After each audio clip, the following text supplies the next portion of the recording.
والصلاة والسلام على سيد الأنبياء والمرسلين وعلى آله وأصحابه أجمعين. أما بعد، فإن أصدق الحديث كتاب الله، وأحسن الهدي هدي محمد صلى الله عليه وسلم، وخير الأمور محدثاتها، وشر الأمور محدثاتها، وكل محدثة بدعة، وكل بدعة ضلالة، وكل ضلالة في النار.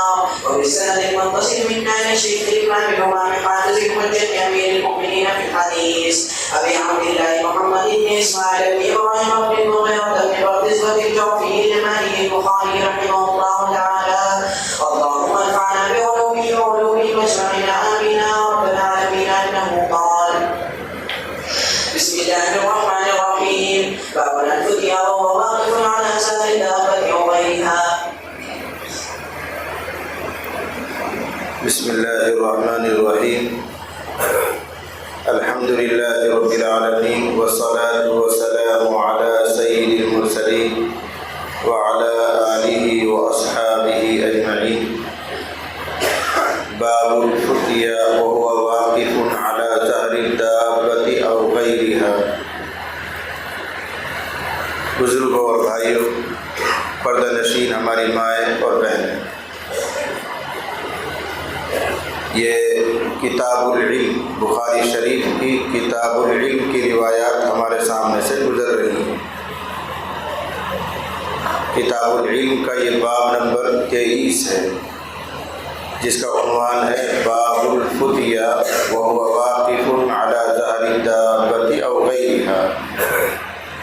اس کا مطلب ہے سواری وغیرہ کی پشت پر بیٹھ کر فتویٰ دینا۔ پہلے زمانے میں سواری اونٹ، گھوڑا، اس لیے ظاہری دابہ، دابہ مانے جانور، تو جانور کی پیٹھ پر بیٹھ کر فتویٰ دینا۔ آج کے زمانے کے اعتبار سے اس کو عام کر دو، گھوڑے کی پشت پر، اونٹ کی پشت پر، یا گاڑی میں بیٹھ کر، موٹر سائیکل پر بیٹھ کر، بس میں بیٹھ کر کسی کو مسئلہ بتانا، اور مسئلہ پوچھنے والا نیچے ہے، مسئلہ بتانے والا اوپر ہے، تو کیا اس میں کوئی حرج ہے؟ جواب یہ کہ کوئی حرج نہیں۔ امام بخاری علیہ الرحمہ اس باب سے یہی مسئلہ ثابت کرنا چاہ رہے ہیں، جس کا حاصل یہ ہے کہ سائل اور مسئول، سائل مانے پوچھنے والا، مسئول جس سے پوچھا گیا ہے، سائل اور مسئول دونوں کا ایک لیول پر ہونا کوئی ضروری نہیں۔ اگر مفتی صاحب اونچائی پر ہے، چاہے اسٹیج پر ہے، کرسی پر ہے، یا کسی سواری پر ہے، اور پوچھنے والا نیچے ہے، تو اس میں کوئی حرج نہیں۔ یہ اس کا الٹا ہو جائے، مفتی صاحب نیچے ہیں اور پوچھنے والا اوپر بیٹھا ہوا ہے، سواری پر ہے کسی چیز پر، وہاں سے کوئی مسئلہ پوچھ رہا ہے، مفتی صاحب نیچے ہیں، اس میں بھی کوئی حرج نہیں۔ پھر ایک واقعہ بیان کر رہے ہیں، جس واقعے کی روشنی میں اس مسئلے کو ثابت کریں گے کہ دیکھو اس مسئلے میں آپ غور کرو، اس روایت میں کہ نبی صلی اللہ علیہ وسلم اوپر سواری پر ہیں اور پوچھنے والا زمین پر کھڑا ہوا ہے، اور حضور نے سواری کے اوپر بیٹھے بیٹھے مسئلے کا جواب دیا ہے۔ اس واقعے سے ثابت کریں گے۔ واقعہ یہ ہے کہ حجۃ الوداع کے موقع پر نبی صلی اللہ علیہ وسلم نے خطبہ دیے ہیں، مینا میں بھی تقریر کی ہے، مزدلفہ میں بھی تقریر کی ہے، عرفات میں لمبا خطبہ دیا ہے۔ پھر آپ اپنے اونٹ پر سوار رہتے تھے، کسی کو کوئی مسئلہ پوچھنا ہوتا تھا تو وہ نیچے کھڑے کھڑے حضور سے مسئلہ پوچھتا تھا، اور حضور اونٹ کے اوپر بیٹھے بیٹھے اس کا جواب دیتے تھے۔ بات ثابت ہو گئی کہ مفتی صاحب اوپر بیٹھا ہوا ہو، سوال پوچھنے والا نیچے ہو، تو ایسی صورت میں مسئلہ بتانے میں کوئی حرج نہیں۔ یہی کا مقصد ہے امام بخاری علیہ الرحمہ کا سمجھانے کا۔ لیکن اس میں جو روایت آ رہی ہے وہ بڑی اہم ہے، اس میں کئی مسئلے آپ کے کام کے ہیں، اور اتفاق سے حج کے ایام چل رہے ہیں، تو حج کے ایام کے تعلق سے وہ حدیث آ رہی ہے، اس لیے میں اس حدیث کا ترجمہ کروں گا اور ساتھ ساتھ اس کی شرح کروں گا۔ حضرت عبداللہ بن عمر ابن عاص رضی اللہ عنہ کہتے ہیں کہ نبی صلی اللہ علیہ وسلم وقف فی حجۃ الوداع، حجۃ الوداع کے موقع پر کھڑے ہوئے، یعنی اس اونٹ پر سوار تھے اور اونٹ کھڑا ہوا، آپ اس پر تشریف فرما ہے، بمنن، مینا ہے، للناسی لوگوں کے لیے، آپ سواری کی پشت پر بیٹھے ہوئے ہیں اور اپنی سواری کو آپ نے روکا ہے لوگوں کی غرض سے، تاکہ لوگوں کو کوئی مسئلہ معلوم کرنا ہو تو مجھ سے معلوم کریں۔ فجاءہ رجل، ایک شخص نبی صلی اللہ علیہ وسلم کے پاس آیا، اب وہ مسئلہ پوچھ رہا ہے اور آپ اونٹ پر بیٹھ بیٹھے اس کا جواب دے رہے ہیں، مقصد پورا ہو گیا، لیکن کیا مسئلہ پوچھا اس کو سمجھنے کے لیے تھوڑی دیر آپ کو انتظار کرنا۔ حج 3 طرح کی ہوتی ہے، حج اس کی 3 قسمیں ہیں، حج افراد، حج قران، حج تمتع۔ اس کی مکمل تفصیل تو کتاب الحج میں آئی، ابھی تو صرف علم کا بیان چل رہا ہے، اس کے بعد وضو کا بیان آئے گا، پھر نماز کا بیان آئے گا، پھر روزے کا بیان آئے گا، پھر زکوٰۃ کا بیان آئے گا، پھر حج کا بیان آئے گا۔ تو انشاءاللہ کتاب الحج میں اس کی مکمل تفصیل آئے گی، لیکن چونکہ حدیث یہاں پر آ گئی ہے تو اس کو سمجھنے کے لیے 2-3 بات موٹی موٹی آپ کو سمجھنی ہے۔ تو پہلی بات یہ سمجھنی ہے کہ حج کی 3 قسمیں ہیں، حج افراد، حج تمتع اور حج قران۔ حج افراد کا مطلب ہوتا ہے اکیرا حج، اس کے ساتھ عمرہ نہ کرے آدمی، یعنی میقات سے جہاں سے احرام باندھا جاتا ہے، حاجی وہاں سے صرف حج کی نیت کر کے احرام باندھے گا، مکے میں داخل ہو جائے گا، مکے میں جا کر وہ نفلی طواف کرے گا لیکن عمرہ ادا نہیں کرے گا، اور اسی احرام سے رہے گا 8 ذی الحجہ تک۔ پھر 8 ذی الحجہ کو مینا چلا جائے گا، مزدلفہ، عرفات، جو حج کے ارکان ہیں ان سب کو ادا کرے گا اور حج کر کے فارغ ہو جائے گا۔ اس نے اپنے حج کے ساتھ عمرہ نہیں جوڑا ہے، اس کو کہتے ہیں حج افراد، اکیلا افراد حج کرنا۔ ایک ہوتا ہے حج تمتع، عام طور سے لوگ حج تمتع کرتے ہیں، ہندوستان سے، پاکستان، بنگلہ دیش سے، دنیا کے اکثر ملکوں سے جو لوگ آتے ہیں وہ حج تمتع کرنے۔ حج تمتع کا مطلب یہ ہوتا ہے کہ میقات سے جہاں سے احرام باندھا جاتا ہے وہاں سے آدمی عمرے کی نیت سے احرام باندھے، مکے میں داخل ہو گیا اور عمرہ کر کے حلال ہو گیا، فارغ ہو گیا، اور پھر ایسا رہتا ہے جیسے عام انسان رہتا ہے، سلا ہوا کپڑا پہنتا ہے، خوشبو بھی لگاتا ہے، اپنی بیوی سے ملاقات بھی کرتا ہے، جو پابندیاں وہ سب ختم ہو گئی، حلال آدمی کی طرح رہتا ہے۔ پھر جب 8 ذی الحجہ آئے گی، 8ویں تاریخ آئے گی ذی الحجہ کی، تو مکے سے ہی دوبارہ احرام باندھے گا حج کی نیت سے، باہر جانے کی ضرورت نہیں، مکہ شہر سے ہی احرام باندھے گا، اور پھر مینا، عرفات، مزدلفہ اور جو حج کے کام ہوتے ہیں ان کو کرے گا، حج سے فارغ ہو جائے گا۔ تو گویا اس نے ایک سفر میں 2 کام کیے ہیں اور دونوں کے لیے الگ الگ احرام باندھا ہے، عمرے کے لیے الگ احرام باندھا، حج کے لیے الگ احرام باندھا۔ اس والی حج کو کہتے ہیں حج تمتع۔ آج کل جو حاجی جاتے ہیں وہ یہی کام کرتے ہیں، پہلے جا کے عمرہ کر کے حلال ہو جاتے ہیں، اب نفلی طواف کرتے رہتے ہیں یا نفلی عمرہ کرتے رہتے ہیں، لیکن جب حج کے دن شروع ہوں گے تو الگ سے پھر احرام باندھے گا۔ ایک ہوتا ہے حج قران۔ حج قران کا مطلب یہ ہے کہ میقات سے وہ احرام باندھے گا عمرہ اور حج دونوں کی نیت سے، نیت کرے گا عمرے کی بھی، نیت کرے گا حج کی بھی، پھر مکے میں داخل ہو کر عمرہ کرے گا، لیکن عمرہ کر کے حلال نہیں ہوگا، سر نہیں مڈائے گا، اسی احرام میں رہے گا، اور جب حج کے دن شروع ہو جائیں گے اسی احرام کے ساتھ حج کر لے گا، یعنی احرام ایک ہے، 2 کام کر لیا، عمرہ بھی کر لیا اور حج بھی کر لیا، ایک ہی احرام میں دونوں کام کر لیے، اس کو کہتے ہیں حج قران۔ قران کا عربی میں معنی آتا ہے ملانا، اس نے ایک احرام میں دونوں کو ملا دیا، اس لیے اس کو حج قران کہتے ہیں۔ اور افراد کا مطلب آتا ہے اکیلا ہو جانا، ایک ہو جانا، تو حج کو اکیلا کیا تھا اس لیے حج افراد۔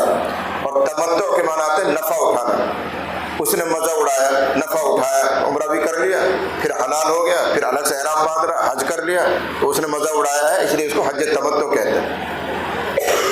اب دوسرا مسئلہ سمجھو، جو حج افراد کرتا ہے، میقات سے صرف حج کا احرام باندھتا ہے، پھر اسی احرام کے ساتھ رہتا ہے 8ویں ذی الحجہ تک اور حج کے ارکان کرتا ہے، اس پر قربانی واجب نہیں ہوتی، حج کی وجہ سے اس پر قربانی واجب نہیں ہوتی۔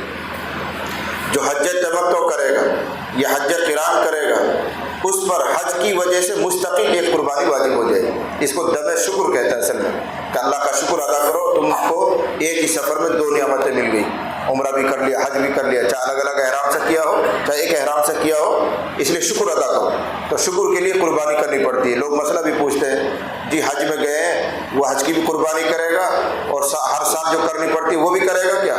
وہ بھی کرے گا اور یہ بھی کرے گا، وہ تو حج کی وجہ سے واجب ہو رہی ہے، اور یہ سالانہ قربانی ہے ہی جو ہر سال کرتے ہی کرتا آدمی۔ بس فرق یہ ہے کہ حج والی قربانی وہیں کرنی پڑتی ہے، اور یہ والی جو قربانی ہے جو بقرعید کے موقع پر ہم ہر سال کرتے ہیں وہ یہاں ہو سکتی ہے، وہاں کرنا چاہے وہاں بھی ہو جائے، یہاں کرنا چاہے یہاں بھی ہو جائے۔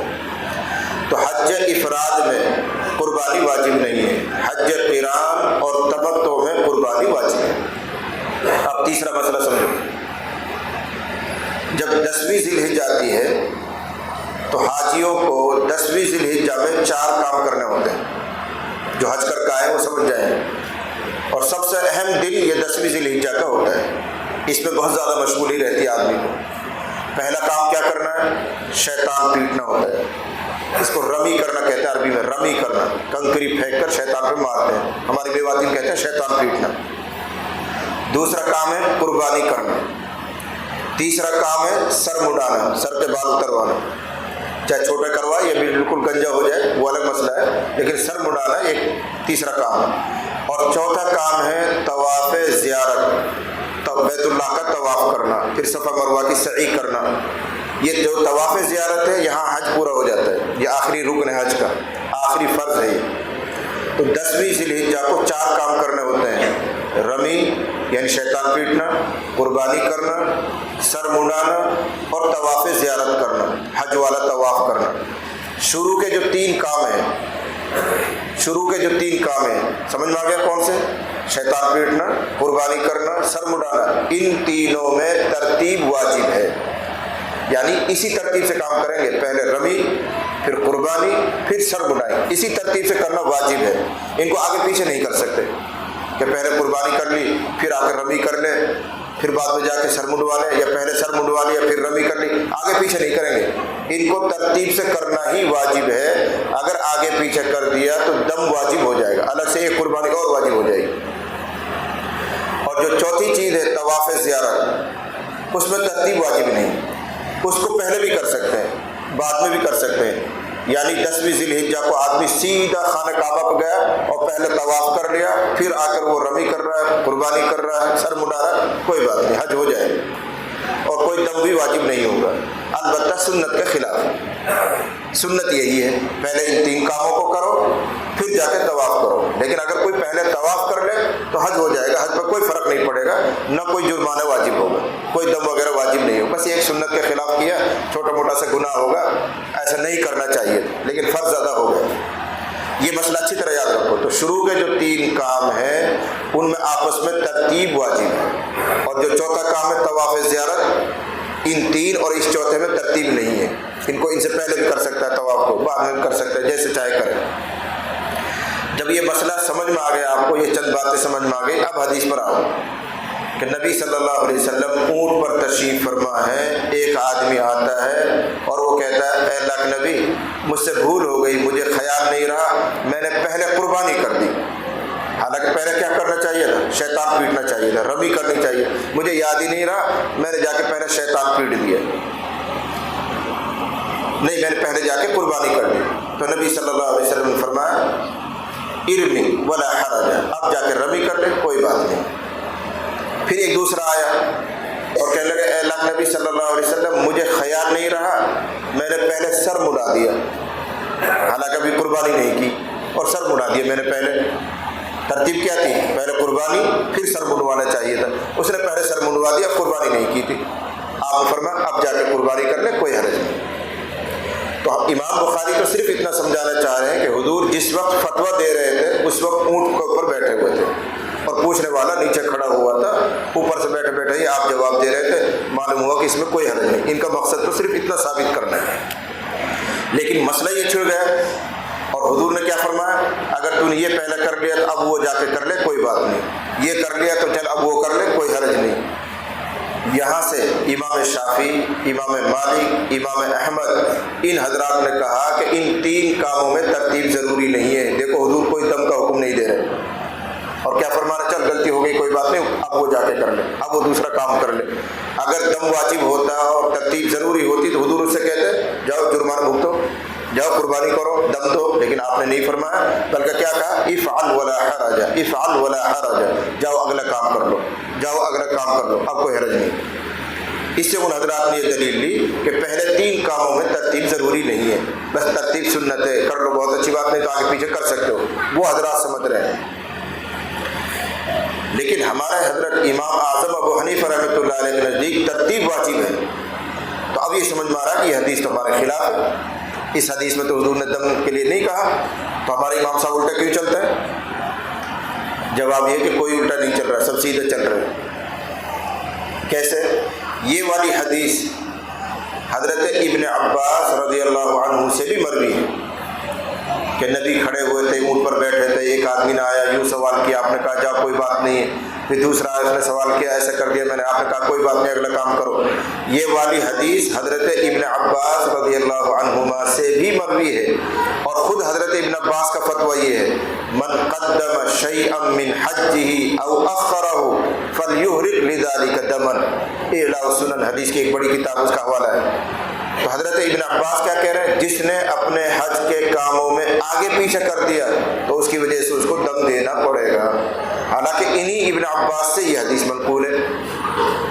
اب سوال یہ ہے کہ حضرت ابن عباس رضی اللہ عنہ صحابی ہیں اور نبی کی یہ حدیث وہ بیان کر رہے ہیں، لیکن فتویٰ اس کا خلاف دے رہے ہیں، اور ایسا ہو نہیں سکتا کہ صحابی نبی کی حدیث کے خلاف فتویٰ دے اور ہمت کرے۔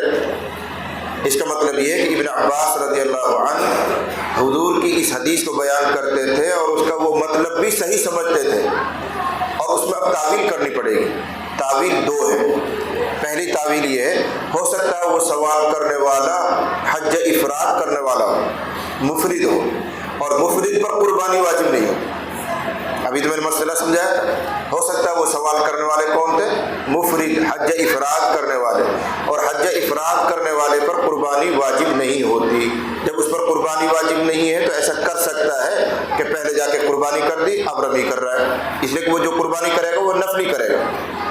ایسا بھی کر سکتا ہے کہ اس نے ابھی قربانی نہیں کی، پہلے سر مڑا دیا، اب قربانی کر رہا ہے، اس لیے اس قربانی کو وہ آگے پیچھے کر سکتا ہے، اس لیے کہ وہ مفرد ہے اور مفرد پر قربانی واجب نہیں ہے۔ جب قربانی واجب نہیں ہے تو اب ترتیب بھی واجب نہیں، تو ہو سکتا ہے وہ سوال کرنے والے مفرد ہوں۔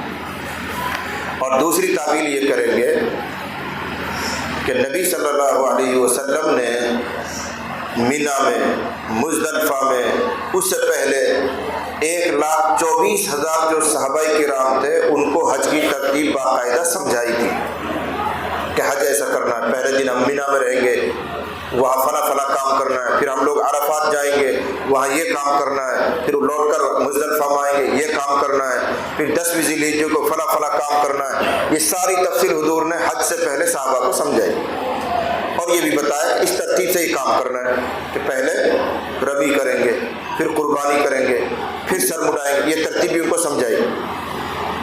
لیکن چونکہ پہلی مرتبہ یہ تجربہ ہو رہا ہے، اس سے پہلے صحابہ نے صحیح حقیقت کے طور پر حج نہیں کیا، جاہلیت کے طور پر کرتے تھے۔ اسلامی جو حج کا طریقہ ہے وہ پہلی مرتبہ سامنے آ رہا ہے، پہلے سے کوئی تجربہ نہیں تھا، پہلی مرتبہ یہ سامنے آ رہا ہے، اس لیے اب ان سے غلطیاں ہو رہی ہیں، بھول ہو رہی ہے، کوئی آگے کر رہا ہے، کوئی پیچھے کر رہا ہے، کوئی اس کو پہلے کرتا ہے۔ تو آپ علیہ الصلوۃ والسلام نے صحابہ کو اس مرتبہ رعایت دی، چونکہ پہلی مرتبہ تجربہ ہو رہا ہے، اس لیے فرمایا آئندہ مت کرنا، چلو اس مرتبہ کام چل جائے گا۔ اس کو ہمارے فقہا کی زبان میں کہتے ہیں تشریع کے وقت کی ترخیص، مولوی لوگ سمجھیں گے، تشریع کے وقت کی ترخیص، یعنی شریعت پہلی مرتبہ سامنے آئی ہے، پہلے سے لوگ مسئلہ نہیں جانتے تھے، آگے پیچھے ہو گئی، اس لیے حضور علیہ الصلوۃ والسلام نے پہلی مرتبہ رعایت فرمائی، اب مت کرنا دوبارہ، اب جو ہو گیا کر، اگلا کام کر، اگلا کام کر، لیکن آئندہ اگر جانکاری کے بعد اب کوئی خطا کرے گا تو جرمانہ دینا پڑے گا۔ تو یہ شریعت پہلی مرتبہ سامنے آ رہی تھی، اس لیے صحابہ سے جو بھول چوک ہو رہی تھی، نبی صلی اللہ علیہ وسلم نے اس کو درگزر فرمایا۔ مزید تفصیل انشاءاللہ کتاب الحج میں کریں گے، یہاں تو چونکہ حدیث سامنے آ گئی تھی تو اس کو سمجھانے کے لیے مجھے اشارہ کرنی پڑی۔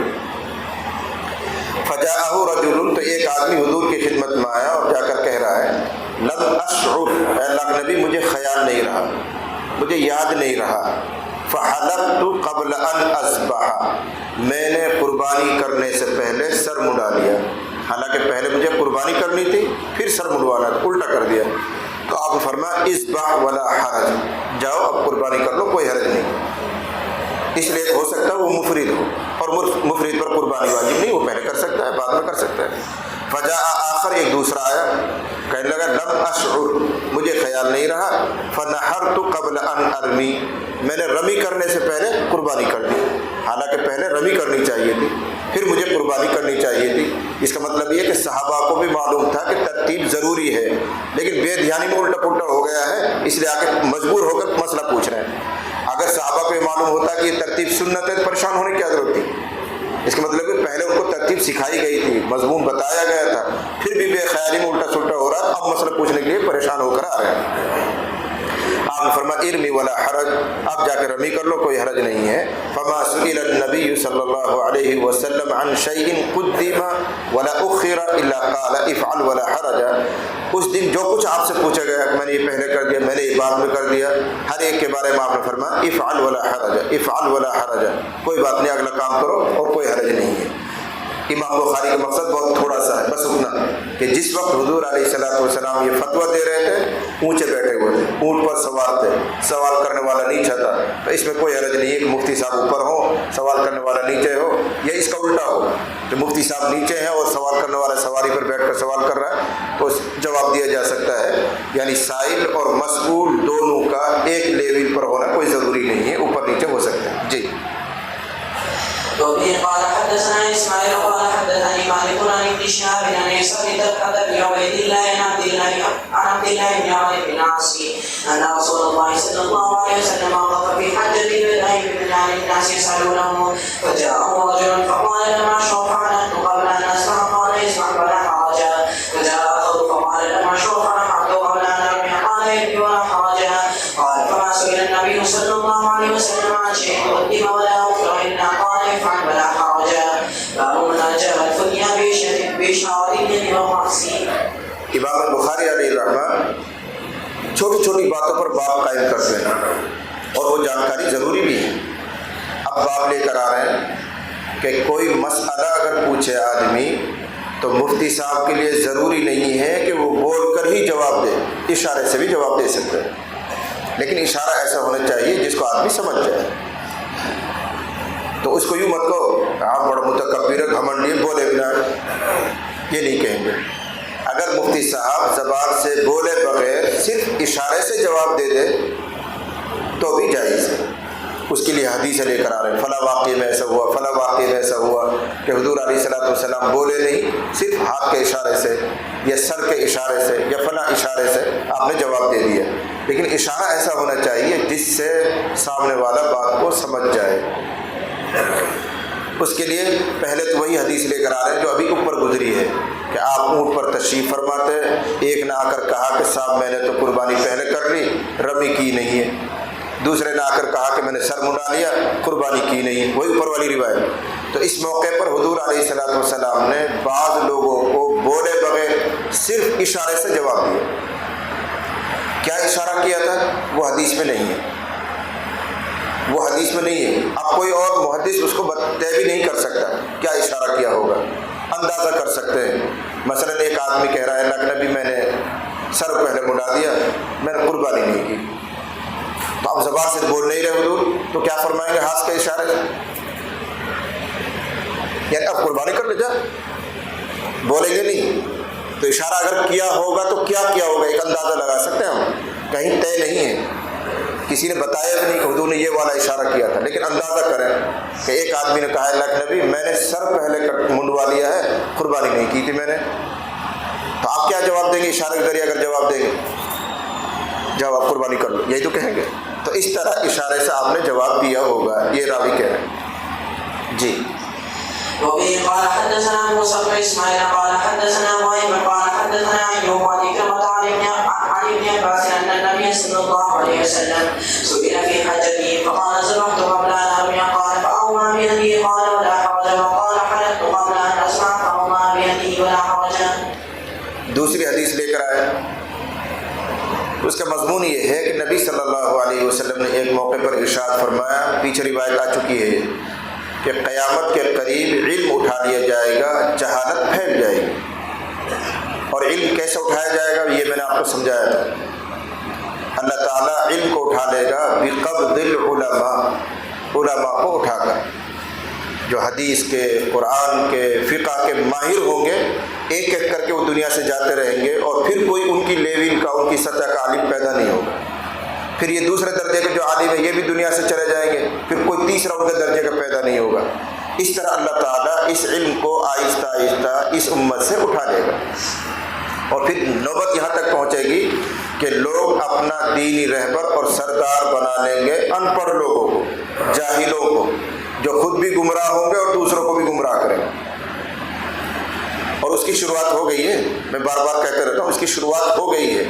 اس لیے مسئلے مسائل میں، دین کی باتوں میں رہبری صرف علماء ہی کر سکتے ہیں، عوام کو یہ حق حاصل نہیں ہے۔ میں تھوڑی کڑوی بات کہوں گا، برا مت ماننا، اگر کسی آدمی نے چلہ لگایا ہے، 4 مہینے لگایا اور بار بار 4 مہینے میں لگایا ہے، تو بھی اس کو مسئلہ بیان کرنے کا کوئی حق نہیں ہوتا۔ یہ کام صرف علماء کا ہے، مفتیوں کا ہے، جن کی زندگیاں کتابوں میں لگ رہی ہیں، وہی مسئلہ بیان کریں گے۔ آپ کا کام ہے 4 نمبر کی، 6 نمبر کی باتیں کرنا، وہ کرو۔ آپ فضائل اعمال کی تعلیم کرو، لوگوں کو شوق دلاؤ اعمال کا، یہ آپ کی ذمہ داری، وہ کرو۔ فتویٰ دینا تمہارا کام نہیں۔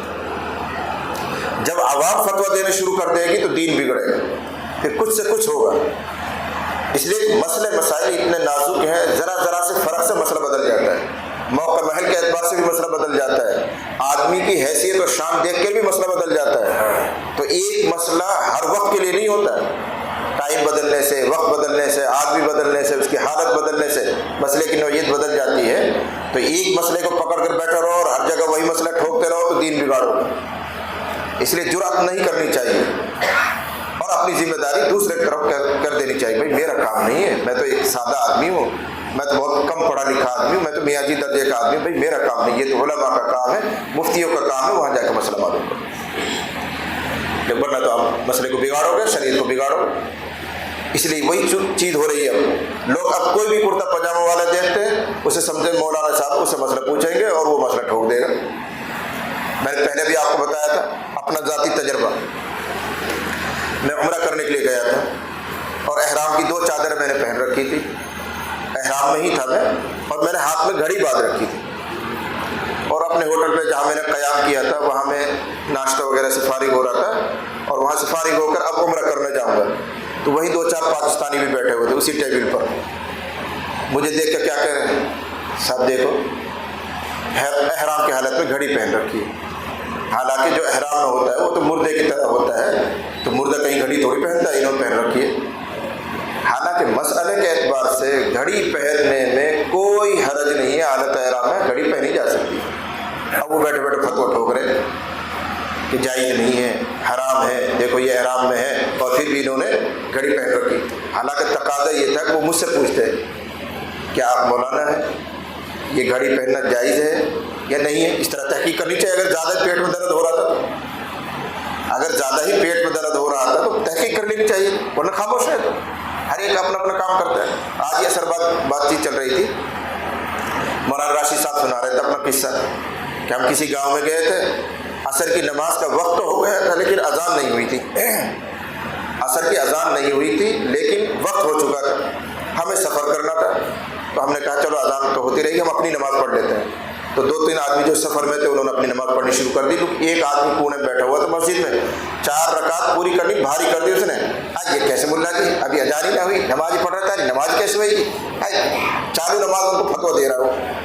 ان کو خود سوچنا چاہیے کہ یہ مولانا لوگ ہیں، اگر کر رہے ہیں تو جائز ہوگا، جانتے ہوں گے مسئلے کو۔ ایک ان پڑھ آدمی کہہ رہا ہمارے لیے 4 رکعت پوری کرنی بھاری کر دی، نماز میں ہی مسئلہ بتا رہا، اب تہر نماز ہی نہ ہوئی، اب اذان ہی نہ ہوئی، ابھی تم نماز کل پڑھ رہا تھا، نماز ہی نہ ہو سے مسئلہ ٹھوک رہا ہے۔ یہ غلط خرابی جب آئے گی تو علم اٹھا لیا جائے گا، یہ صورت بتا رہے ہیں۔ تو بہرحال حدیث میں یہ بات آ رہی ہے، یقبض العلم، علم اٹھا لیا جائے گا، اور جہالت عام ہو جائے گی، جہالت پھیل جائے گی۔ یہ 2 باتیں تو پہلے بھی آئی۔ پھر فرمایا حضور نے فتنے عام ہو جائیں گے، دینی آزمائشیں خوب ہو جائیں گی، ایک چوتھی چیز فرمائی اور حرج بہت زیادہ ہوگا. حرج چھوٹی ہا را اور جیم حرج بہت زیادہ ہوگا. صحابہ نہیں سمجھے اس کو یہ کیا چیز ہے. وَيَكْثُرُ الْحَرْجُ اور حرج بہت ہوگا. اب صحابی نے سوال کیا اے اللہ کے نبی یہ حرج کیا ہوتا ہے؟ حرج کیا ہوتا ہے؟ تو اب زبان سے آپ نے جواب نہیں دیا, اشارے سے جواب دیا. یہی تو بات چل رہی ہے کہ کبھی کبھی مفتی صاحب بول کر جواب نہ دے کر اشارے سے بھی جواب دے سکتا ہے. نبی صلی اللہ علیہ وسلم نے بھی اس موقع پر جواب لفظوں سے نہیں دیا, ہاتھ کے اشارے سے دیا کہ جب آپ نے حدیث بیان کی کہ ایسا ہوگا قیامت میں علم اٹھ جائے گا, جہالت عام ہو جائے گی اور حرج بھی بڑھ جائے گا. صحابی نے پوچھا حرج کیا ہوتا ہے؟ تو آپ نے ہاتھ کے اشارے سے جو اشارہ, آپ بھی سمجھ گئے اس کا مطلب کیا ہوتا ہے. قتل, یعنی آخری دور میں جنگیں ہوں گی اور قتل و غارت گری زیادہ ہوگی, لوگ مریں گے بہت آپس میں, ایک دوسرے کا خون بہائیں گے. تو زبان سے نہیں فرمایا تھا, اشارہ کر کے یوں سمجھایا. معلوم ہوا کہ مفتی کبھی ضرورت محسوس کرے تو صرف اشارے سے بھی جواب دے سکتا ہے. تم نہ کہو مول صاحب بڑو گھمنڈیے بول اپنا بس دوڑ ہلا دے. جی چلیے. وبه قال حدثنا المكي بن ابراهيم قال اخبرنا حنزلة عن سالم قال سمعت ابا هريرة عن النبي صلى الله عليه وسلم قال يقبس العلم ويسهر الجهل والفتن ويقر الرجل قيل يا رسول الله وما الفرج فقال هكذا بيده فحرف كأنه يريد القتل. تیسری حدیث لے کر آئے اس باب میں. عنوان وہی ہے, ذہن میں رکھنا کہ کبھی کبھی مسئلہ اشارے سے بھی بتایا جا سکتا ہے. عنوان وہی چل رہا ہے. اس کے لیے تیسری حدیث یہ لمبی ہے اور آگے پیچھے ہے عبارت میں اس کو صحیح انداز سے مرتب آپ کو بیان کروں. سن 10 ہجری میں سورج گہن ہوا مدینہ منورہ میں. سورج گہن تو آپ جانتے ہیں, میواتی میں گہن لگ نہیں کہتے ہیں, گرہن لگنا کہتے ہوں بس. اردو میں سورج گہن کہتے ہیں اس کو. تو مدینہ منورہ میں سن 10 ہجری میں سورج گہن ہوا اور تقریباً صبح 8 سے 9 کے بیچ کا ٹائم تھا. اور ایسی کیفیت ہو گئی جیسے مغرب سے پہلے ہوتی ہے, یعنی اندھیرا چھا گیا, حالانکہ صبح 9 بجے کا ٹائم ہے. اور پہلی مرتبہ یہ صحابہ کو تجربہ ہوا. تو اچانک اعلان ہو گیا الصلاۃ جامعۃ, الصلاۃ جامعۃ, چلو مسجد چلو نماز ہوگی, چلو مسجد چلو نماز ہوگی. سورج گہن کے موقع پہ نماز پڑھائی جاتی ہے.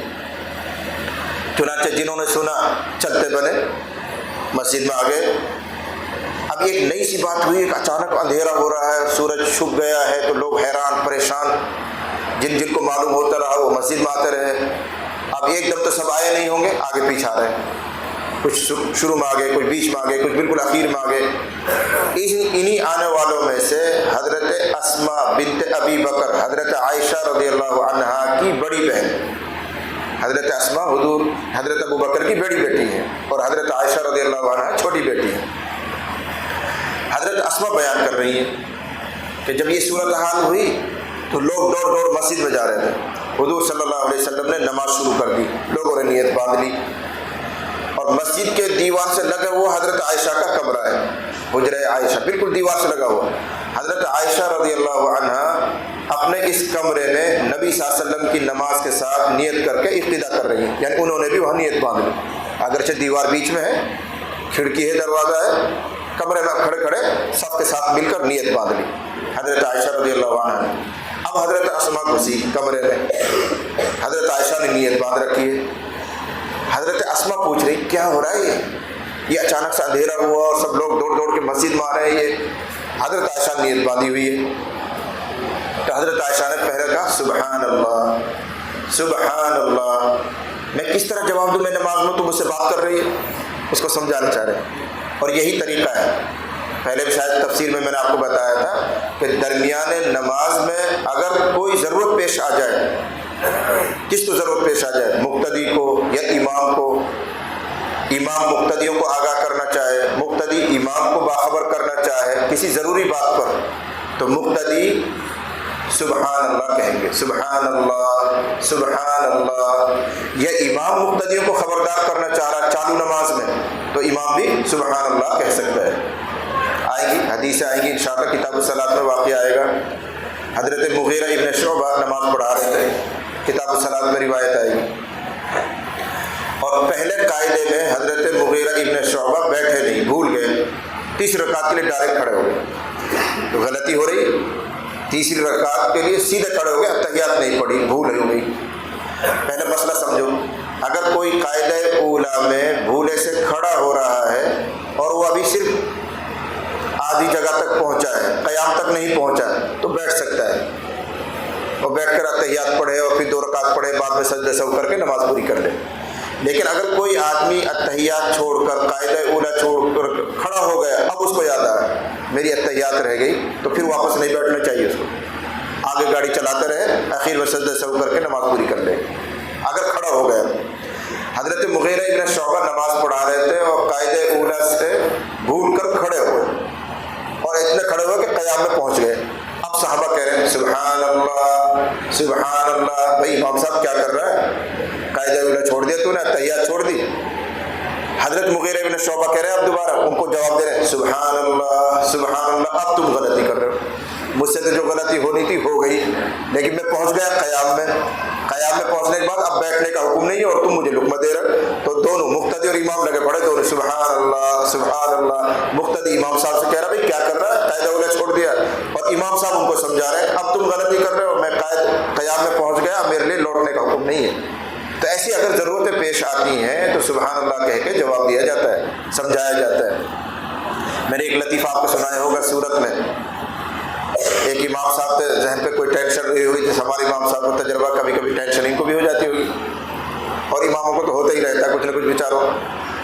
تو وہ عصر کی نماز پڑھانے مصلی پہ چڑھے، دماغ کہیں غائب تھا، ٹینشن میں تھے، اللہ اکبر اور ثنا پڑھ کے سورہ فاتحہ چالو، الحمدللہ رب العالمین الرحمن الرحیم، آواز سے پڑھ رہا ہے، جہرن قرات کر رہا۔ اصل میں جہرن قرات تھوڑی ہوتی ہے۔ اب مقتدی لوگ پریشان، بھائی اس کو لقمہ کیسے دیں، کیسے بتائیں۔ اگر انہوں نے بخاری پڑھی ہوتی، ترمذی پڑھی ہوتی تو ان کو مسئلہ معلوم ہوتا کہ کیسے جواب دینا چاہیے، کیسے اس کو آگاہ کرنا چاہیے۔ وہ بخاری مسلم پڑھے ہوئے تھوڑی تھے، نہ کہیں سنا۔ تو جو ان میں زیادہ سمجھدار تھا، امثلہم طریقۃً، جو بہت زیادہ عقل مند تھا، پیچھے کھڑا ہوا جب کہہ رہا عصر لقمہ دے رہا، عصر نماز فاسد۔ حالانکہ یہ موقع تھا، مقتدی پیچھے سے کہتا سبحان اللہ سبحان اللہ سبحان اللہ، یعنی امام صاحب اللہ پاک ہے، بے عیب ہے، تجھ میں کوئی عیب ہے، غلطی کر رہا تو سبحان اللہ ترجمہ کیا ہے، اللہ بے عیب ہے، اللہ میں کوئی عیب نہیں ہے۔ تو اللہ بے عیب ہے، یہ اس موقع پہ یہ بات کیوں کہہ رہا مقتدی؟ تو امام کا دماغ رکے گا کہ میں نے کوئی عیب کر دیا، مجھ میں کوئی غلطی ہو رہی ہے۔ تو لقمہ دینے کا طریقہ یہ تھا، اسے وہ یوں کہتا سبحان اللہ، یوں مت کہتا عصر۔ تو یہی گڑبڑ ہوگی جب علم نہیں رہے گا، جانکاری نہیں رہے گی، مسئلے مسائل نہیں جانیں گے تو یہی گڑبڑ ہوگی۔ اب آپ لوگ سن رہے ہیں حدیثوں میں یہ سب تفصیل آگے چل کر آئیں گی، ابھی تو بہت یوں سمجھ لو تھوڑی مشکل سے حدیث آ رہی ہیں، آگے اور آسان حدیث آئیں گی، وضو کا بیان آئے گا، نماز کا بیان آئے گا۔ تو وضو نماز ہمارے روزانہ کی چیزیں ہیں، تو ان کے متعلق سے جو مسئلے مسائل آئیں گے وہ آپ کو خوب سمجھ میں آئیں گے۔ تو بہرحال یہاں یہی صورت ہو رہی ہے۔ حضرت عائشہ رضی اللہ عنہا نے نیت بات رکھی ہے، حضور صلی اللہ علیہ وسلم صحابہ کو صلاۃ کسوف پڑھا رہے ہیں، سورج گرہن کے موقع پہ جو نماز پڑھائی جاتی ہے اس کو کہتے ہیں صلاۃ کسوف، اور حضرت عائشہ نے نیت بات رکھی۔ حضرت اسماء آ کر کہہ رہی کیا ہو گیا ہے، سب لوگ دوڑ دوڑ کے آ کے بے وقت نماز پڑھ رہے ہیں، کیا مسئلہ ہے؟ تو حضرت عائشہ نے پہلے کیا کہا سبحان اللہ سبحان اللہ سبحان اللہ، یعنی یہ بات کرنے کا ٹائم تھوڑی، میں نماز میں ہوں، میں تجھے کیسے جواب دوں؟ حضرت اسماء نے کہا اچھا کوئی آفت آ گئی کیا، کوئی مصیبت ہو گئی کیا؟ تو حضرت عائشہ رضی اللہ عنہا نے چالو نماز میں آسمان کی طرف اشارہ کیا، ہاں آفت آ گئی، دیکھ سورج، دیکھ کیا ہو رہا ہے، سورج گہن ہو گئے، تو ہاتھ سے اشارہ کر دیا۔ یہ ہے وہ اشارے سے جواب دینا، اور اشارے سے جواب دیا جا سکتا ہے، بس مسئلہ حل ہو گیا۔ اب سمجھو نماز میں بھی اشارہ کیا جا سکتا ہے، پوری تفصیل تو کتاب الصلاۃ میں آئی گی، ترمذی میں بھی آئی ہے، لیکن وہ ترمذی آپ تھوڑی سن رہے ہیں، آپ تو بخاری شریف میں ہے۔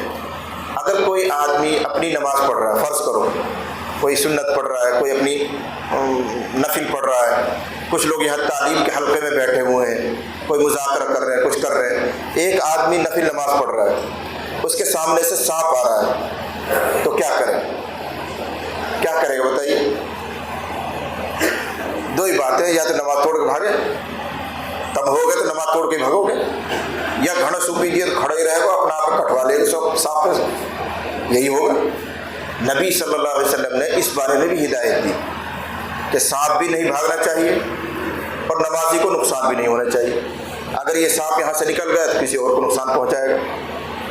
نماز بھی نہ ٹوٹے اور سانپ بھی نہ نکلے ورنہ کسی اور کو کھائے گا, ڈنک مارے گا. تو حضور نے تعلیم دی کہ جب یہ آدمی نماز پڑھ رہا ہے اور کچھ لوگ بغیر نماز کے مذاکرے میں, مطالعے میں یا بیٹھے ہوئے صرف گپ لگا رہے ہیں, تو یہ نمازی کیا کام کرے گا؟ یوں کہے گا سبحان اللہ سبحان اللہ, زور سے کہے گا. تو وہ جو بیٹھے ہوئے ہیں وہ دیکھیں گے, ارے اس وقت یہ سبحان اللہ کیوں کہہ رہا ہے؟ جب یہ اس کی طرف دیکھیں تو یہ انگلی سے اشارہ کر, وہ رہا سبحان اللہ, وہ سامنے سے آ رہا ہے, وہ دیکھ وہ سانپ آ رہا ہے. یہ تعلیم ہے, حدیث میں آئی ہوئی ہے کہ آدمی ان لوگوں کو باخبر کرنے کے لیے زور سے کہے سبحان اللہ. اب وہ اس کی طرف دیکھا, ارے چالو نماز میں سبحان اللہ زور سے کیوں کر رہا؟ جیسے ہی وہ دیکھیں تو ان کی طرف اشارہ دے, وہ سانپ, وہ سامنے سانپ, اشارہ کر دے. تو اشارہ کرنے کی اجازت, نمازوں سے نہیں ٹوٹے. یہ حکمات. ایسے ہی یہاں مسئلہ ہے کہ کبھی کبھی اشارے سے فتویٰ دیا جاتا ہے. جیسے حضرت عائشہ رضی اللہ عنہا سے حضرت اسماء پوچھ رہی کہ کوئی آفت آ گئی, کیا ہو گیا, اس وقت نماز ہو رہی ہے, تو آسمان کی طرف انگلی کر کے اشارہ کر. یہ سب دین میں گنجائش ہے. الدین یسر, دین آسان ہے, اس طرح آسان ہے. پھر یہ جو حدیث آ رہی ہے اس میں اور دو باتیں قابل توجہ ہیں. نبی صلی اللہ علیہ وسلم نے یہ کسوف کی نماز پڑھائی. اب کسوف کی نماز کیسے پڑھائی جاتی ہے, کیا طریقہ, وہ تو انشاءاللہ جب نماز کا بیان آئے گا وہیں ہم آپ کو سمجھائیں گے. اس نماز میں یہ کیفیت ہوئی ہے کہ نبی صلی اللہ علیہ وسلم نماز پڑھاتے پڑھاتے اچانک آگے بڑھے, مصلی پہ آگے گئے اور یوں ہاتھ بڑھایا آپ نے اور پھر پیچھے ہٹے. پھر نماز پڑھاتے پڑھاتے اچانک پیچھے ہٹے اور اتنے پیچھے ہٹے کہ جو صف والے لوگ تھے ان سے آپ کی کمر لگ گئی جاتی. جیسے یہ امام صاحب پیچھے ہٹنا شروع ہو اور پہلی صف میں جو لوگ کھڑے ہوں ان سے آ کر ان کی کمر لگ جائے, اتنے پیچھے ہٹے اور پھر تھوڑی دیر بعد آگے بڑھ کر مصلی پہ چلے گئے. یہ بار بار ہوا. نماز پوری ہو گئی تو صحابہ نے پوچھا, اللہ نبی یہ کیا ہے, آج پھر نئی بات دیکھی ہم نے کہ آپ آگے جا رہے تھے اور پھر آپ نے یوں ہاتھ چلایا, تھوڑی دیر بعد آپ پیچھے آئے اور پھر اتنے پیچھے ہٹے کہ ہمارے بدن سے آپ آ کر لگ گئے. تو نبی صلی اللہ علیہ وسلم نے ارشاد فرمایا کہ جب میں نماز پڑھا رہا تھا تو میرے سامنے جنت لائی گئی اور سارا جنت کا منظر میں نے دیکھا اور میرا جی چاہا کہ ہاتھ بڑھا کر انگور کا خوشہ توڑ لوں, اس لیے میں نے ہاتھ چلایا تھا. اور اگر ہاتھ آ جاتا تو قیامت تک تم لوگ کھاتے رہتے, یہ حضور نے فرمایا. پھر میرے سامنے دوزخ لائی گئی, اس کا جو بھیانک منظر تھا, اس کی جو لپٹ تھی, اس سے بچنے کے لیے میں پیچھے ہٹا. اس واقعے میں یہ تفصیل بھی ہے اور کتاب الصلاۃ میں انشاءاللہ مزید تفصیل سے آپ کو سمجھائیں گے. جی. وبه قال حدثنا موسى بن اسماعيل قال حدثنا وهيب قال حدثنا هشام عن فاطمة عن اسماء قالت اتيت عائشة وهي تصلي فقلت ما شأن الناس فاشار بها السماء فاذا الناس قيام فقال سبحان الله قلت آية فاشار برأسها اي نعم فقلت قد ناداني الغشي فجعلت اصب على رأسي الماء فحمد الله النبي صلى الله عليه وسلم. میں نے پہلے کہا تھا جب نبی کا نام آئے تو سب مل کر درود پڑھیں زور سے صلی اللہ علیہ وسلم. جی. وأثنى عليه ثم قال ما من شيء لما رأيته إلا رأيته في مقام هذا حتى الجنة والنار. دیکھو یہ لفظ آ گیا جس کا میں ابھی کہہ رہا تھا, الا رأيته في مقام هذا حتى الجنة والنار, میں نے اس مقام پر کھڑے ہو کر جنت دوزخ کو بھی دیکھا ہے. جی.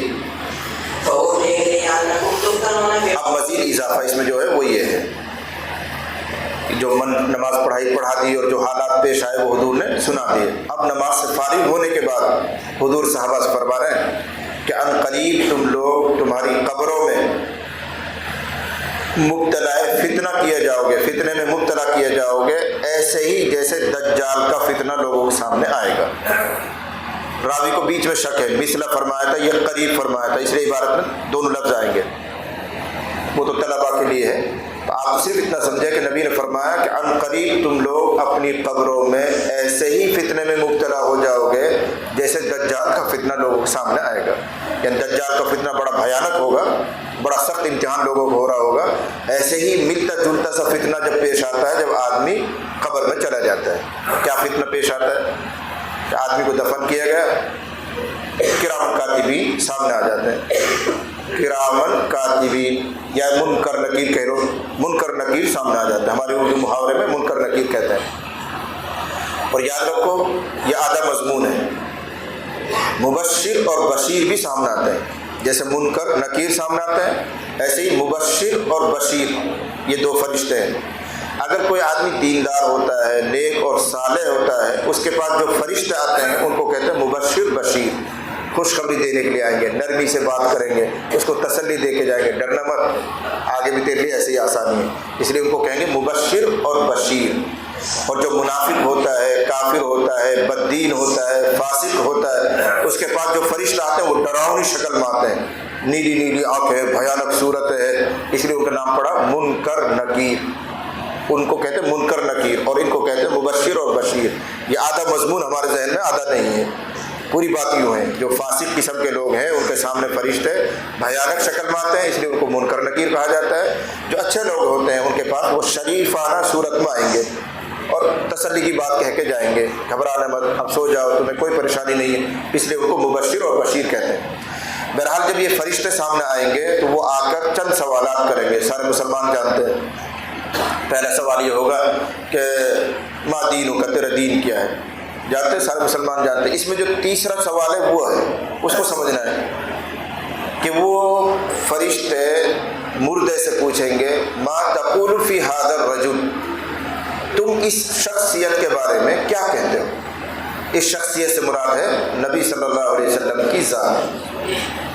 اب سوال یہ ہے کہ کس طرح سوال کریں گے؟ نبی مدینے میں ہے، ایک مرنے والا ہندوستان میں مر رہا ہے، یہاں کی زمین میں دفن ہو رہا ہے، نبی صلی اللہ علیہ وسلم مدینے میں ہے، تو وہ کیسے سوال کریں گے تو اس آدمی کے بارے میں کیا کہتا ہے؟ وہ کیا وہاں نبی صلی اللہ علیہ وسلم موجود ہوں گے؟ اس ترقی یافتہ زمانے میں اب یہ سوال کوئی اہمیت نہیں رکھتا ہے. اس ترقی یافتہ زمانے میں اب یہ سوال کوئی اہمیت نہیں رکھتا ہے. کیوں؟ ایک آدمی امریکہ میں ہوتا ہے لیکن آپ اس کی تصویر یہاں دیکھ سکتے ہیں، ویڈیو کال پہ دیکھ سکتے ہیں کہ نہیں، اس کا فوٹو بھی دیکھ رہے ہیں، اس کی آواز بھی سن رہے ہیں، چہرہ بھی دیکھ رہے ہیں. کیا مشکل ہے؟ یہاں رہ کر آپ ویڈیو کال کریں اور پوچھیں کسی سے اس کے بارے میں تم کیا کہتے ہو، کہتے ہو یہ فلاں آدمی جانتا ہوں میں، یہ ہے. اس لیے کہہ رہا ہوں اس ترقی یافتہ زمانے میں اب اس سوال کی کوئی حیثیت نہیں ہے. ممکن ہے کہ وہ فرشتے جو مردے سے پوچھیں گے تم اس کے بارے میں کیا کہتے ہو، تو زمین میں جو آڑ ہے، پہاڑ ہیں، وہ سب فاصلے ہٹا دیے جائیں گے اور نبی صلی اللہ علیہ وسلم کا چہرہ مبارک نظر آ رہا ہوگا. اب مردے سے پوچھیں گے اس کے بارے میں تم کیا کہتے ہو. اگر وہ مومن ہے، موقن ہے، یقین رکھنے والا ہے تو دیکھتے ہی خوش ہو جائے گا اور کہنے کہ ہاں یہی تو ہے جن کا کلمہ ہم پڑھتے تھے، محمد رسول اللہ، یہ تو ہمارے نبی ہیں. فوراً پہچان لے، چاہے کبھی دیکھا ہو یا نہ دیکھا ہو. اللہ کی غیبی مدد ہوگی، دیکھتے پہچانے یہ تو ہمارے نبی ہیں، ان پر ہمیں ایمان لائے تھے. تو وہ فرشتے کہیں گے ہاں ہمیں بھی معلوم تھا کہ تو یہی کہے گا، ہمیں معلوم تھا تو یہی کہے گا، اس لیے کہ ہم نے تجھے دیکھا زندگی میں، نماز کا پابند ہے، روزے کا پابند ہے، دیندار آدمی ہے، نبی سے محبت کرتا، ہمیں بھی معلوم تھا. لیکن بہرحال کاغذ کی کارروائی تو کرنی پڑتی ہے، اس لیے سوال کیا. گھبراؤ مت، اب سو جاؤ. اور اگر وہ منافق ہوگا، بددین ہوگا تو وہ نہیں پہچان پائے گا. یہ کہے گا میں نہیں جانتا کون ہے، ہاں یہ لفظ حدیث مارا، ہاں میں نہیں جانتا کون ہے. تو فرشتے اس کو ٹھوکیں گے اور اتنا گچکائیں گے 70 گز زمین میں چلا جائے گا. یہ مضمون یہاں پر آ رہا ہے. تو حضور فرما رہے تمہیں ایسے قبر میں فتنہ پیش آنے والا ہے، یہ فتنہ بھی مسیح دجال کے فتنے سے کم نہیں ہوگا. اس لیے اللہ تعالیٰ سے قبر میں آسانی حساب کی دعا کرتے رہنا چاہیے. جی فأوحي أنكم تفتنون في قبوركم مثل قريب الذي ذلك قالت أسماء من فتنة المسيح الدجال يقال معلوم بهذا الرجل فأما المؤمن أو الموطن لا أدري أيهما قالت أسماء فيقول هو محمد هو رسول الله صلى الله عليه وسلم جاءنا بالبينات والهدى فأجبناه واتبعناه وهو محمد سلاسل فيقال له صالحا قد علمنا إن كنت لموقنا به وأما المنافق بالمولى لا أدري أي ذلك قالت أسماء فيقول فهذه سمعت الناس يقولون شيئا فقلته. باب تحريص النبي صلى الله عليه وسلم ووفد عبد القيس على ان يحفظوا الايمان والعلم ويحفظهم وراءهم. وقال مالك بن الحويرث قال لنا النبي صلى الله عليه وسلم ارجعوا الى اهلكم فعلموهم. باب تحریض النبی صلی اللہ علیہ وسلم وفد عبد القیس علی ان یحفظوا الایمان والعلم ویخبروا من وراءهم. بس عنوان کو سمجھنا ہے، اس میں زیادہ دیر نہیں لگے گی، اس لیے کہ اس میں جو حدیث آئی ہوئی ہے وہ شروع میں آ چکی ہے، گزر چکی ہے. امام بخاری نے عنوان قائم کیا ہے نبی صلی اللہ علیہ وسلم کا وفد عبد القیس کو ترغیب دینا، ان کو ابھارنا اس بات پر کہ وہ ایمان کو اور علم کو محفوظ رکھیں اور اپنے بعد والوں کو جا کر بدلائیں۔ مقصد صرف اتنا ہے کہ جو کچھ علم تم حاصل کر رہے ہو وہ تمہاری جاگیر نہیں ہے، اس کو اپنے پاس محفوظ کر کے مت رکھنا بلکہ دوسروں تک پہنچاؤ۔ یہ رسول اللہ صلی اللہ علیہ وسلم کی باقاعدہ ہدایت ہے۔ اب میں تھوڑا سا اشارہ کروں تاکہ سمجھ میں آ جائے آپ کو۔ وفد عبد قیس کا مطلب ہوتا ہے عبد القیس ایک قبیلہ تھا، ان کی طرف سے ایک جماعت آئی تھی مدینے میں دین سیکھنے کے لیے، مسئلہ مسائل معلوم کرنے کے لیے۔ سن 9 ہجری میں یہ لوگ آئے تھے اور نبی صلی اللہ علیہ وسلم سے آ کر انہوں نے یہ کہا تھا کہ اللہ کے نبی ہم آپ کے پاس اشہر حرم میں آ سکتے ہیں، جو محترم مہینے ہیں بس ان میں ہی آ سکتے ہیں، باقی پورے سال ہم آپ کے پاس نہیں آ سکتے، اس لیے کہ ہمارے اور آپ کے درمیان فنا قبیلے پڑتے ہیں اور ان قبیلوں سے ہماری جنگ رہتی ہے، آپ ہمیں کوئی فیصلہ کن تعلیم دے دیجیے۔ تو نبی صلی اللہ علیہ وسلم نے ان کو 4 باتوں کا حکم دیا تھا اور 4 باتوں سے منع فرمایا تھا۔ یہ پوری روایت پیچھے آئی ہوئی ہے۔ جب یہ فارغ ہو گئے تو حضور نے ان سے کہا تھا اب جو کچھ میں نے تمہیں سکھلایا اس کو یاد رکھو، محفوظ رکھو اور اپنے بعد والوں کو جا کر پہنچاؤ۔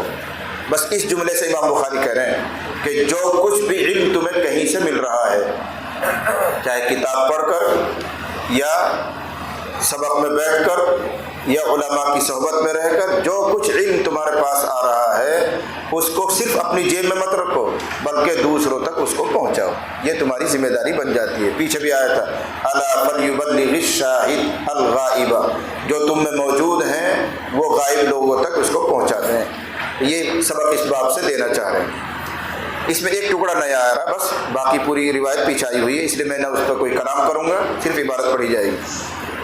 مالک ابن حویرث ایک صحابی ہیں، یہ علم سیکھنے کے لیے نبی صلی اللہ علیہ وسلم کے پاس مدینہ آئے اور 20 دن تک انہوں نے وہاں قیام کیا۔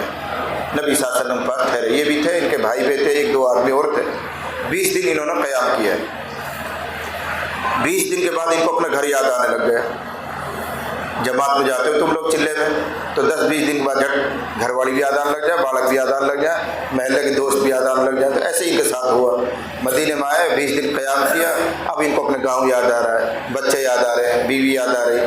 تو حضور علیہ الصلوۃ والسلام نے محسوس فرما لیا کہ اب ان کو گھر یاد آ رہا ہے، اس لیے آپ نے ان کو جانے کی اجازت دے دی، جاؤ چھٹی ہے۔ طلبا کو چھٹی مل جائے تو کہنے کیا بس، تو جاؤ گھر جاؤ، تمہیں گھر یاد آ رہا ہے جاؤ۔ لیکن کیا ہدایت دی تھی؟ ارجعوا الی اہلیکم فعلموہم، یہی ترجمہ الباب ہے، یہی مقصد امام بخاری کا۔ تو حضور نے مالک ابن حویرث کو اور ان کے ساتھیوں کو جب محسوس کیا کہ گھر یاد آ رہا ہے تو فرمایا جاؤ اپنے گھر لوٹ جاؤ، لیکن جو کچھ 20 دن میں تم نے سیکھا ہے اب یہ اپنے گھر والوں کو جا کر سکھاؤ۔ ارجعوا الی اہلیکم، اپنے وطن لوٹ جاؤ، فعلموہم، اور اپنے گھر والوں کو جا کر سکھاؤ۔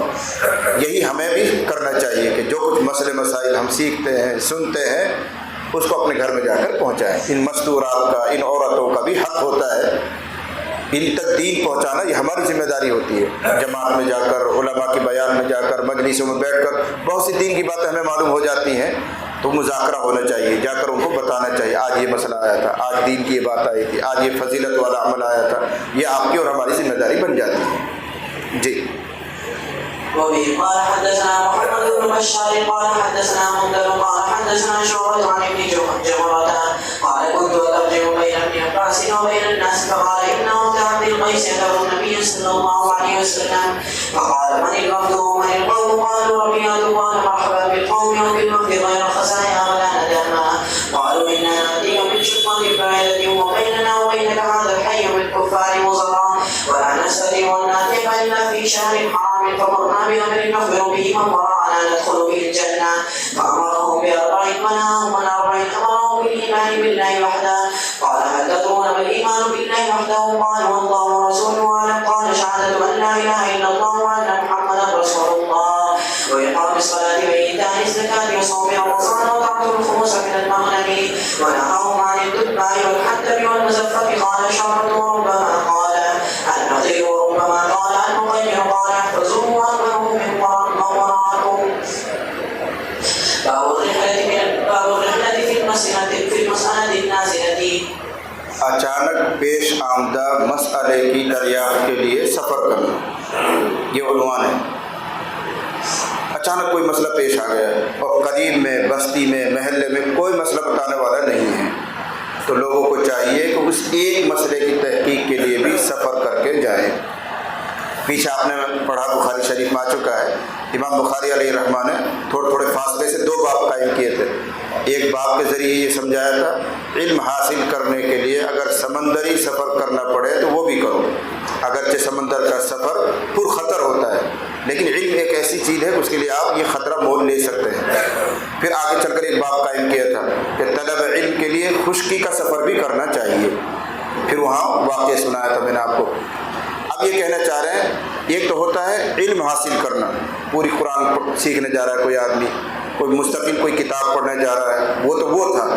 اگر صرف ایک مسئلہ درپیش آ جائے، صرف ایک ہی بات پیش آ جائے، تو اس کے لیے بھی آدمی کو سفر کرنا چاہیے۔ مستقل کوئی علم حاصل نہیں کرنا ہے، صرف ایک فتویٰ پوچھنے کے لیے، ایک مسئلہ معلوم کرنے کے لیے بھی آدمی کو سفر کر کے جانا چاہیے۔ یہ مت سوچے ارے یہ ہی تو مسئلہ ہے، کوئی بات نہ ہے، ایسے گزار کر لیں گے، نہیں۔ اگر ایک مسئلہ بھی پیش آیا ہے تو بھی آدمی کو سفر کر کے علماء کے پاس جانا چاہیے، اس مسئلے کی تحقیق کریں۔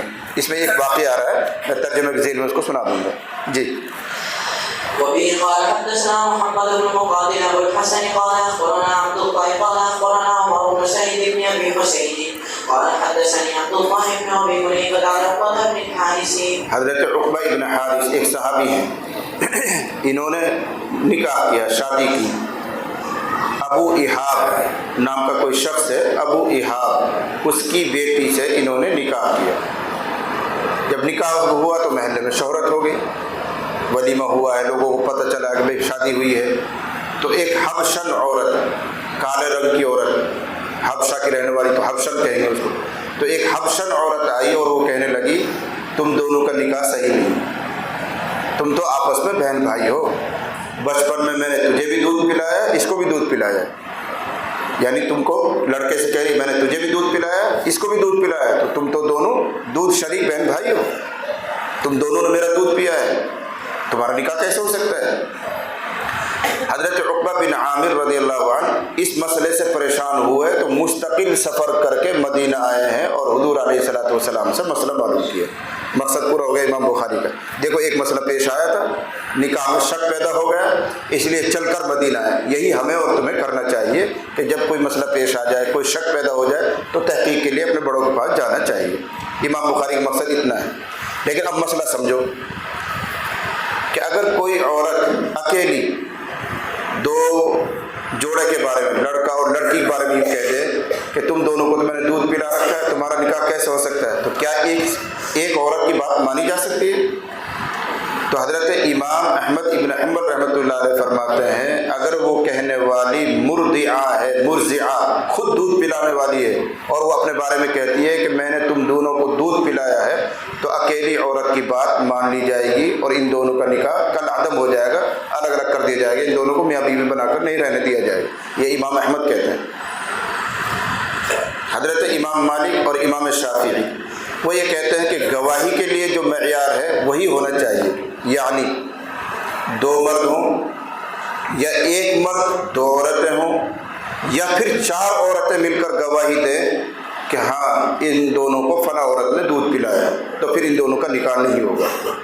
یہ ہونا چاہیے، یا تو 2 مرد گواہی دیں یا 1 مرد اور 2 عورتیں ان کے ساتھ ملیں گی، یا تنہا 4 عورتیں مل کر گواہی دیں تو گواہی معتبر ہے۔ اکیلی عورت کے کہنے سے ان کا نکاح نہیں توڑا جا سکتا، وہ میاں بیوی بن کر رہیں گے۔ ہمارے امام اعظم ابو حنیفہ رحمۃ اللہ علیہ نے اور شدت برتی کہ تنہا عورتوں کی گواہی معتبر نہیں، چاہے 1 ہو یا 2 ہو یا 4 ہو یا 8 ہو یا 10 ہو، تنہا عورتوں کی گواہی نہیں چلے گی۔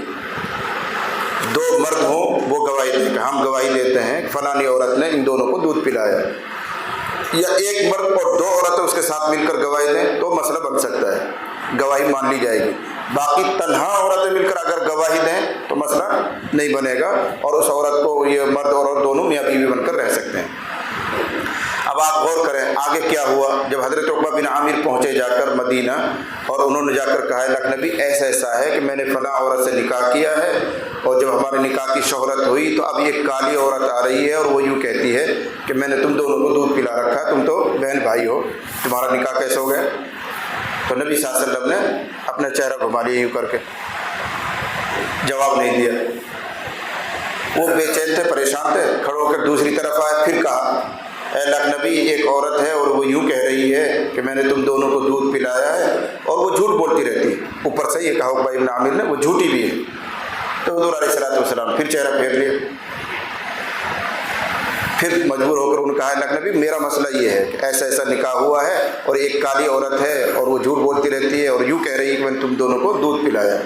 تو پیغمبر صلی اللہ علیہ وسلم نے ارشاد فرمایا جب وہ کہہ رہی ہے تو اس کو الگ کر دے، جب وہ کہہ رہی ہے تو اب اس کو الگ کر دو۔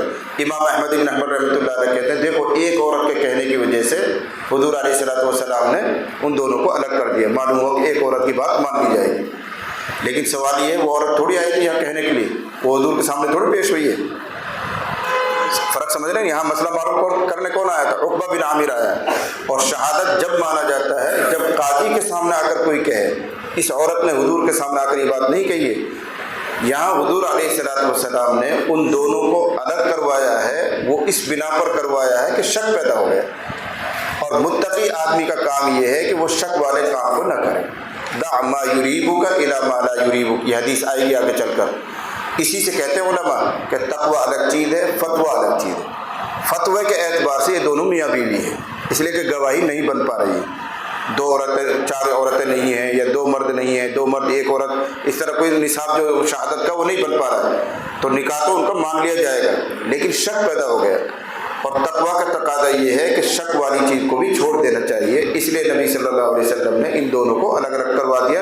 اس لیے نہیں کروایا کہ گواہی پوری ہو گئی تھی، بلکہ اس لیے کروا دیا کہ شک پیدا ہو گیا، اور شک کے بعد پھر مومن کا کام یہ نہیں ہے کہ وہ شک کے ساتھ زندگی گزارے، ہمیشہ دل میں خلجان پریشانی رہے گی، اولاد پیدا ہوگی تو اس کے بارے میں بھی شک رہے گا کہ یہ حلال ہے یا حرام کیا ہے، تو مومن کے لیے ٹینشن پیدا ہو جائے گی۔ اس لیے نبی صلی اللہ علیہ وسلم نے احتیاطاً ان کو الگ کروا دیا ہے۔ یہی سے قاعدہ بنا، ایک چیز ہوتی ہے فتویٰ، ایک ہوتی ہے تقویٰ۔ تو متقی لوگوں کو چاہیے کہ وہ تقویٰ کے پہلو پر عمل کریں۔ فتوے میں ہو سکتا ہے کسی مسئلے میں گنجائش مل جائے، لیکن تقوی میں گنجائش نہیں ہوتی تو تقویٰ کے پہلو اختیار کرنے چاہیے۔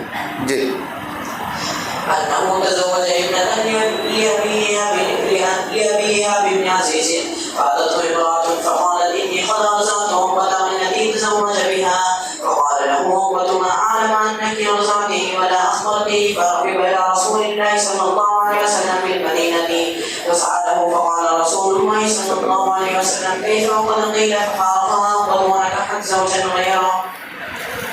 اللہ تعالیٰ عمل کی توفیق عطا فرمائے۔ سبحان اللہ و بحمدہ۔